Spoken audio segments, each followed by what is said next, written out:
Mate, my face is really dirty. I need a shower. But either way, welcome to another one. It is literally 2 weeks till we head around Australia. We've got a few more things to get done. Now, I have just finished work, so I will go grab a shower before I get anything else done. Now, if you saw last week, I did actually have a dinghy in the background at the end of last week's video. Now, that dinghy is my father's one, but I will be taking it out more than him over the next few weeks. So stay tuned for it. I'll get at least one video with him. Now, my father has asked me to help him fix the trailer.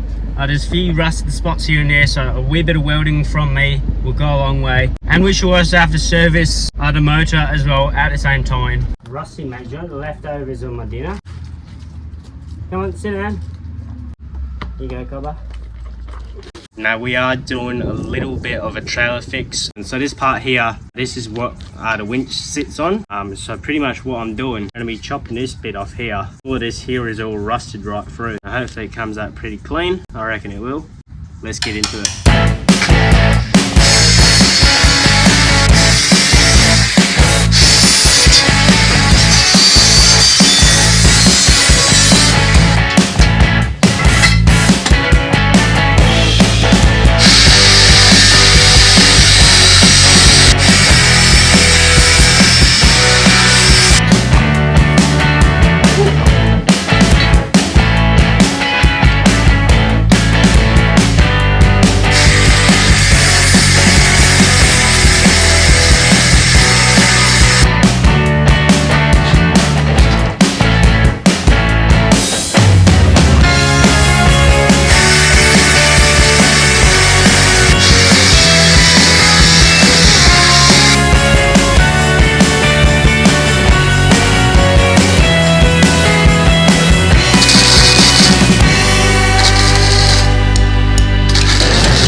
Alright, well that's done. I'll just chuck that back on. But either way, we better show you this boat. It's a tiny little bugger, but like, it's definitely bigger than my inflatable one. So it's honestly awesome. It's painted white, which is quite interesting. It's actually got fishing rod holders in it, all that good stuff. This is probably the kind of boat that I want for traveling around Australia. Yeah, I reckon once I get back up north again, I definitely will have something a bit like this one. If I'm up north, there's crocodiles up there, so yeah, I won't be taking an inflatable into croc country. Either way, we shall get a few things sorted on here. So the winch post is all sorted. Now, we were having a few problems with the inflatables motor a few weeks ago. So we are just going to check it out, see if it needs a service or not. So we'll chuck it on the boat, we'll start it up, see how it runs, and we'll probably get it serviced. And during that time, we should also be picking up a 6 horsepower engine for the aluminium dinghy out there.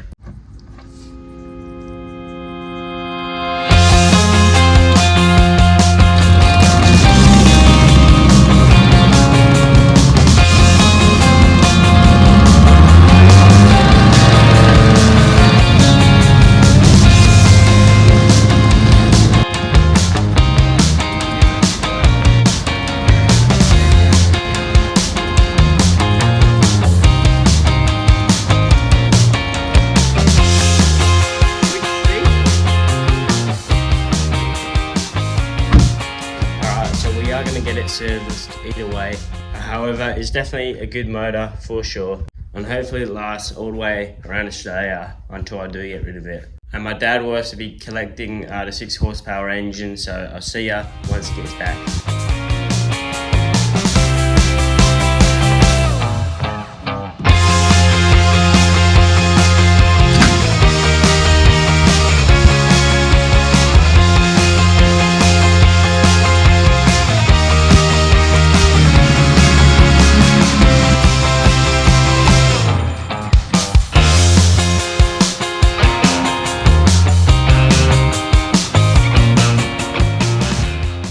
So as you saw, the motor did concave by itself. We had to go get it serviced, and it turns out that the needle was stuck in like the fuel tank in the wrong spot, and that's why it wasn't starting properly. So we will take it out next week instead. But either way, I'm going to continue working on the ute. We should get those gas struts sorted out and a few other things done. Either way, we'll start on that tomorrow because the sun is going down at the minute. Right everyone, so I still need to figure out what to do with the dog before I head around Australia once again. So if anyone does have any kind of ideas, some kind of camping trip, something like that, let me know in the comments. Rusty's waiting for his food.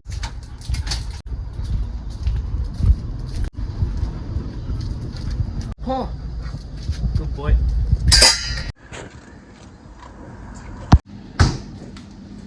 I'm telling you what, it was about 40 degrees today. It's definitely a scorcher. Either way guys, I'm so excited for traveling around Australia. We're literally leaving in 2 more weeks or 2.5 weeks. And I'm literally so excited, I just want to go right now. Keep seeing all these videos on social media and YouTube shorts and all that other stuff about traveling around Australia. And it's making me so jealous because I just want to get out there so soon, and I have to wait 2 more weeks, but that's all good. We shall get there quite soon. It's going to go really fast. So stay tuned for it. We will be hitting the road quite soon. And I have a few more things to get done before I can leave, so that's why I'm waiting for 2 more weeks. Now when I do hit the road, I'll be heading down south, around the coast, all the way towards Albany. Might take me roughly 3 weeks to do all the coast, maybe even just 2 weeks. Now I will be stopping in Albany once again to work for a little bit of time, because at the minute I'm actually really broke, so I definitely need to get some work done. Now I realised that last trip I never actually answered how much my budget was to travel the whole of Australia. It's doing like 17,000 Ks, and if I've done the maths right, I actually spent under 10,000 bucks to travel the whole of Australia. So it's definitely doable to do it underneath 50 grand. You don't have to be super rich with the best setup or anything like that. Now most of the cost when I was traveling around Australia was food and fuel. Fuel was about 5 grand for the whole lot of Australia. Food was probably about $1.5 grand maybe, not entirely sure. And I did stay at a few expensive campgrounds while I was in the cities, but I still kept the whole trip under that 10k mark. And if you haven't already, go watch those videos, because when I was traveling around Australia, that was absolutely awesome. And I'll be doing the second lap this year, so stay tuned for it. Now thanks for all the subscribers that I've earned over the year. Cheers to all you guys who donated stuff as well. I really appreciated it. It definitely got me to a few more places, and it got me a bit more good food. And cheers for all the comments as well. I really appreciate all you guys. And if you ever see me around Australia or on the road, just give me a shout and I'll say hello to you. Now there was a couple in Augusta a few weeks ago that I did see. I never caught your names, but if you comment down below, I'll say hello to you once again. But cheers for coming up to me and saying hello. It was awesome meeting a few fans. But either way, I'll probably just cook up some chicken nuggets for tonight, and I can't be bothered videoing that part, so I'll see you all tomorrow morning. Alright, morning everyone. We are going to start working on a canopy. And I'm not sure how it will end up going, because if I'm being honest, I've never done gas struts before. I'm pretty sure it might be a little bit hard for me. Working out all those weird angles, all that other stuff. But we should definitely get it done, hopefully, by today. But either way, let's hop in the car and pick up those gas struts. I've got somebody who's been watching all my videos on YouTube who's giving me a couple gas struts for free. So shout out to Dan, I believe that's his name, for giving me stuff for free. It's absolutely awesome to see. Alright guys, so I've got a couple lights for the LED lighting for the canopy, and I also got a bunch of gas struts. These small ones pick up about 17.5 kilos, I believe, so that should definitely be good. And then these fatter ones take 25 kilos each. So we are going to go install these. Now there is a chance that these gas struts could be too strong for the doors, so I'm not sure what I'll do if that happens, but yeah, it should be right. I might end up having to put some more weight on the doors, like a couple tools and whatnot. Yeah, not entirely sure how it'll go just yet, but there's only one way to find out. Let's get into it.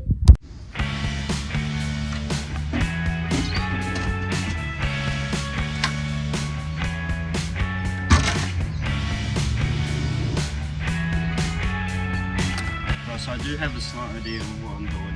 I reckon I will make a few holes that I don't actually need. However, I think I'll do this side first up.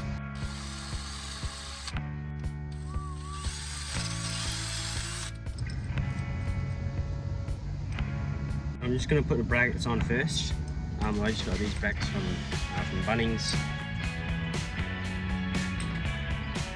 So holding it like this is actually really dangerous. It's safer than holding it with your fingers, but yeah, it can be quite dangerous. It's definitely better to have a clamp right there than just holding it.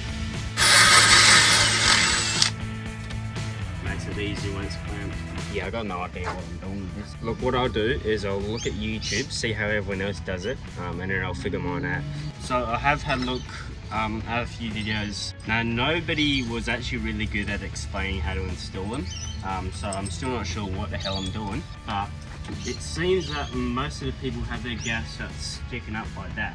So I'm going to see how that goes for me. I might end up ruining it, I might not. If I do make a few more holes than I wanted to, I'll just fill it up with silicone and then actually get the job done. My first time doing it, so might make a few mistakes along the way, but yeah, they'll be right.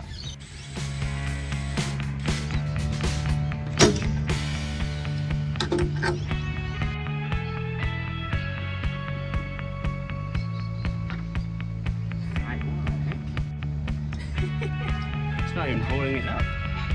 Not doing anything, that's fine. I need larger rivets. Again, I didn't even hold on that. So I reckon I should go get those rivets before anything else.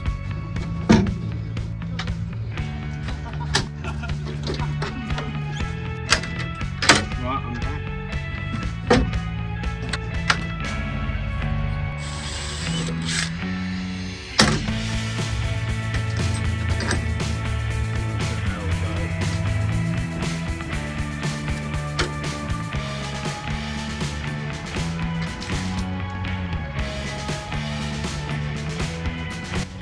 Yo,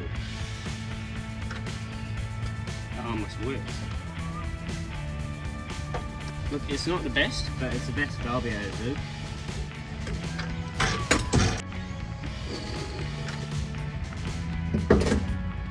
I've got these interesting little bolts here. I think they're M8s. Got an interesting Allen key piece to it, so I reckon I'm going to use those instead.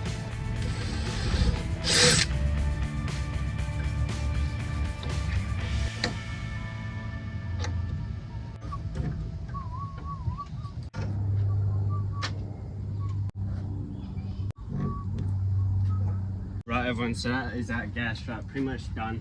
I will chuck a bolt through here though, however, because the rivets on that side also aren't strong enough. But that is one gas strut done pretty much. It's not the most smoothest, if anything, but it definitely will get the job done either way. And then once that other gas strut is on as well, it will come up a wee bit better. But I'll chuck the bolt in here now.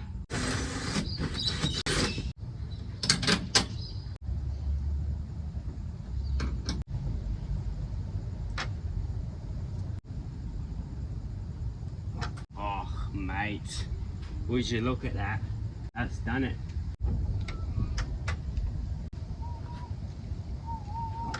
I reckon I'll just finish this side up first, and then I'll start on the other one next time. So I'll just use up the rest of these brackets. This goes up like that.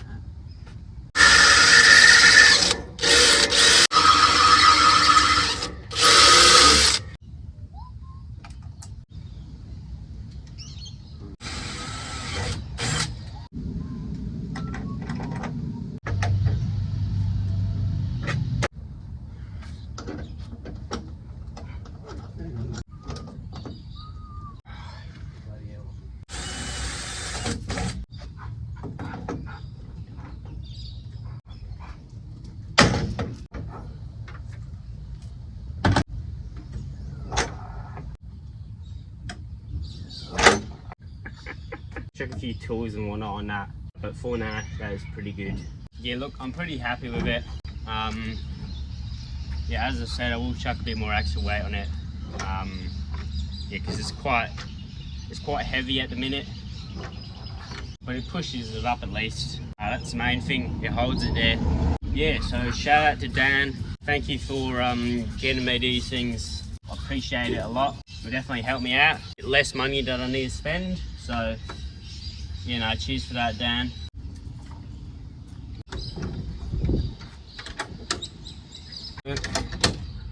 Either way, everyone, we are going to end the video right here. Got the gas struts done on this side. Now it's just the chains and the gas strut on the other side. So stay keen for that stuff coming up in the next few weeks, as well as doing a bit more of the interior, servicing the car, and a few other good things, getting it absolutely ready to tour Australia. And I'll also be taking out the boat at some point during the next few weeks, so stay keen for it and stay watching, because the Aussie trip is going to be absolutely so good for sure. Either way, God bless, and I'll see you all next week.